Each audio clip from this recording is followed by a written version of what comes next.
keessan amantan waan isinitti hima nan kaasa suuraana yeroodhaan malee waan isinitti hima ijoollee durbaa sirriitti na dhaggeeffadhaa waan isinitti hima jechuudha. Ijoollee durbaas ta'e dhiira namoonni si jaallanna si dinqisiifanna jedhan hundi fira kooti yoo jette ati sammuu kaansarii nyaatamaadha sammuun kee. Namoota si dinqisiifanna si jaallanna wallahi baay'een si jaalla akka si jaallu nama akka kee jaalluun qabu hiriyoota siin jedhan hunda amanta yoo ta'e ati sammuun kee rakkoo qaba hospitaala deemi. Taatee jira kan irratti ta'in isiitti himaa jechuudha. Isiin Tigraay nan beeka kanuma duran beeka. Bakka walgahii yookaan waan jarri walgahii deemaniif hin beeku Awurooppaa kana keessa jirti. Bakka walgahii deeman.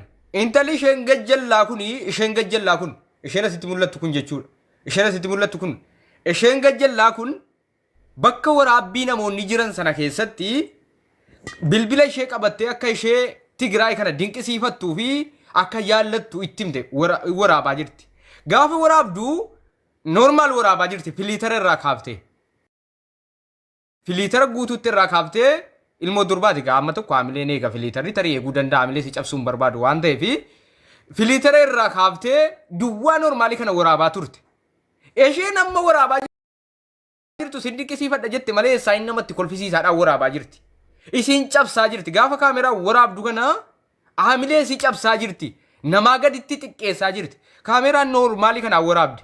Akka yaada isheetti gaafa kaameraan normaalii waraabdu isheen fokkisiifteetti namaa gadi gooteetti balleessiteetti. Garuu gaafatti waraabdu maal jetti? Qunna gara gootee sin jaalladha akka jaallattu akka dinqisiifattu itti himti. Gaafa kaameraa ofitti deebistu filiitara irra godhatte ofiisiiti. Gaafa kaameraa ofitti deebiftu ofii filiitara irra godhatte laal aasidummaa. Ishii waraabdee kaatee gaafa ishiin haasoftee dinqisiifannaa itti himtu ofittas deebiftee filiitara irra ofiisiitii godhatte. Fokkisiifteetti. Amma innis keessatti maal argitu beektu? Amma normaalii waraabdee miti. Waan isinii galuu qabu tokko. Amma hiriyaan namni si jaallatu si fokkisiisu waan ittiin haamilee si cabsu barbaadu hubadhuu faras keessatti. Gaafa si sana normaalii waraabdee kaatu gaafa normaalii ishee waraabdee kaatu kaameraa ofittas deebifte jechuudha. Gaafa ofittas deebiftu kan si filiitara qaba. Sirii galee? Kan ishee filiitara qabaa jechuudha. Ofitti filiitara irra godhatte ofiisiitii. Isii kana maal goote fokkisiiftee namaa gaditti cabsitee waraabdeetti. Isiin hin beektu akka waraabamte akka normaalii waraabamte hin beektu isiin kun. Isiin egaa ilmoo durbaatii hiriyaa isheetii namantee waraabdee yeroo waraabdu sana isiin waraabamte kuni akkuma nama tokkootti lakki nam fokkisiiftu nama natti hin kolfisiiftu jettee waraabde. Filiitaraaf akkana dubbattaa tokkummaa naan jechuu dandeessan. Kana miti rakkoon koo. Namoonni sin jaalladha jedhanii sitti deeman. Akkasi fokkisiisuuf dhamaan akkasi yeellaasisuuf dhamaan quba qabaadhu siin jechuu barbaadeetan norma rabbiin immoo ooleen bullee jazaa siiruma isaa normaalii gadi baase. Waa'ee filiitaraa kana osoo hin taane fakkeenya ilma namaa asirraa fudhachuu dandeessaa jechuudha. Ilma namaa filiitara irraa dhiisi fakkeenyi ilmi namaa sitti siqaa si jaalladha siin jedhaa karaa ittiin si fokkisiisu oo argate. Waan ittiin si cabsu si dinqisiifadha siin jedhaa si jaalladha si kabaja nama si arguu kootti baay'ee gammadeera jedhaa akka xiyya ittiin si waraanu barbaadu hubachuu danda'u qabdaadhas keessatti. Mucaan amantala kana waraabdee akka yaada isheetti akka sammuu isheetti akka sammuu waraabdeetti akka sammuu isiitti jechuudha. Fokkisiifteetti nama keessaa galchiteetti namatti kolfisiifteetti miidiyaarraa balleessiteetti akka yaada isiitti. Isiin kun jechuudha isiin waraabde kun akka yaada isiitti fokkisiifteetti akka yaada isiitti miidiyaarraa balleessiteetti garuu normaalidha rakkoon qabu. Ijoolleen durbaa haamilee dhumattu qamaan malee kaameraan normaalii hundinuu filiitara godhatee viidiyoo waraabaa oolu. Wallahi billahi hundinuu garuu haabiluma durbaa eeguuf jechuuf malee akka dinqisiifattu itti maa jirti yaa hiriyaadhuma jedhama ka dinqisiifannaan dhaggeeffadhuuti. Haamilee durbaati hin cabas xiqqoo akka isheeti osoo na ta'e jechuu yaaduu qabde. Fakkeenyaaf osoo na ta'e osoo namni na waraabee haamileen koo akkam ta'a nan saalfadhamoo tan gammadamoo jechuu qabdi. Haamileen ilmoo durbaa tokko eeguu danda'uu qabdi. Isaa durba ta'a haamilee si eeguu qabdi. Eeguu qabdi akka keeyyattaa eeguu qabdi. Garuu ani dhimma kanarraa maalan hubadhe beektu ilmi namaa si jaalladha jedhee sitti deeme xiyyattiin si waraanu akka baadhate sitti deemu qofa qabaadhu jechuu barbaadee taras keessatti. gorsa waadan warra hubata. Ilmi namaa gaafa waraabdu si dinqisiifadhaa, si jaalladhaa, si dinqisiifadha itti waraabde. Shuuf jaalala agarsiisaa waraabde. Gaafa waraabdu kana miidiyaa irraan galchaa nan balleessaa jedha waraabaa jirti gaafa waraabdu sana. Gaafa waraabdu sana nan fokkisiisa. Argitee nafsiyyaasii keessatti.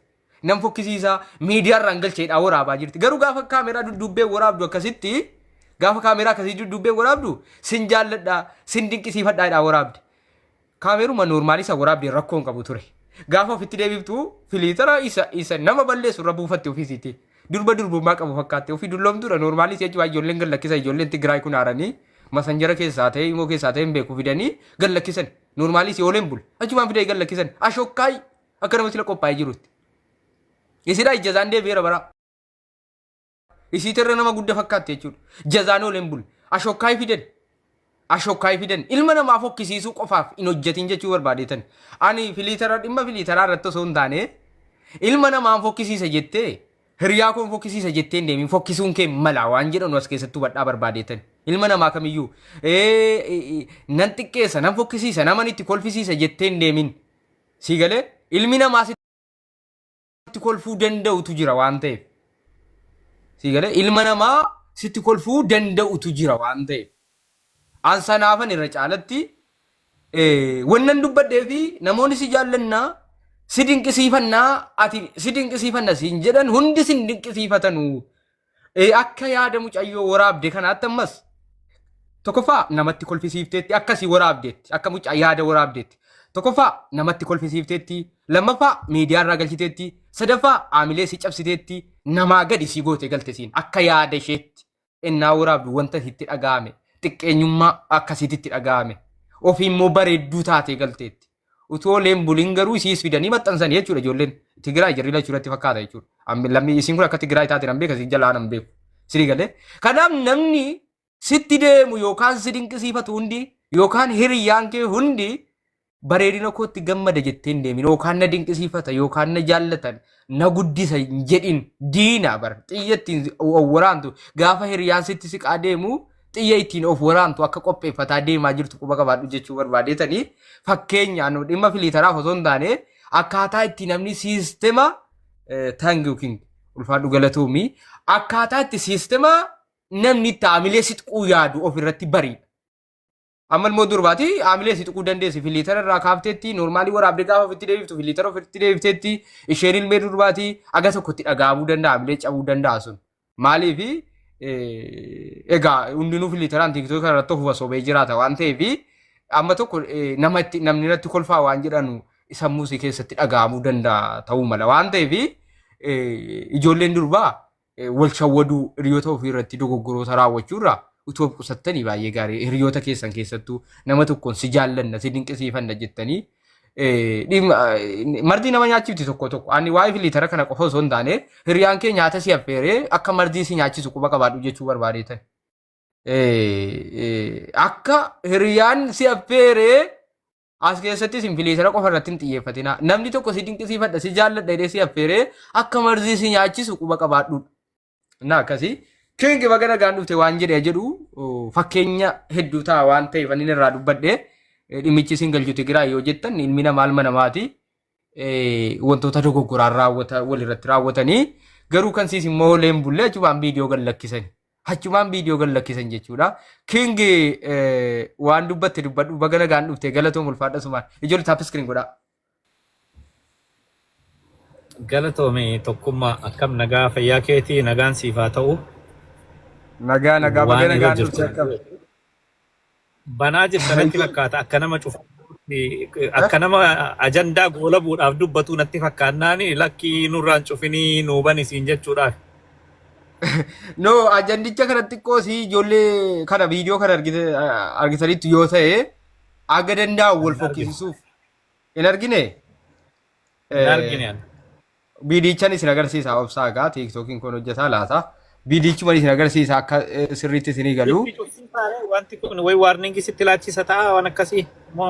Laafees viidiyoo waa warningi kennisiisu miti booma tiiktookii irraa jechuu barbaadeetanii. Akka fakkeenyaa filiitariin normaalii kana jira tiiktookii kanarra beektu. Yeroo tokko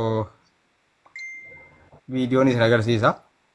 sabira jiranullee filtiroo kan haamu korrumaan rakkoo qabame yoo nama waa namaa dabala ta'e akkamitti godhatume kamtu maal maqaa qabaa akkami wanni kun. Adoo fi bukeetu faranjii kana fakkaattee maalitti goota filiitara ni kaan eenyudha. Ofii Oromoo miti siin jetti namni kanaan silaaltee isa afaan Oromoo dubbattu malee Oromoo miti siin jette. Oromoo waayyuu nurraa mul'anka. Biidicha akka jedhatti filiitaraan wal fokkisiisuuf hojjetan tokko aamilee walii rukutuu wal cabsuuf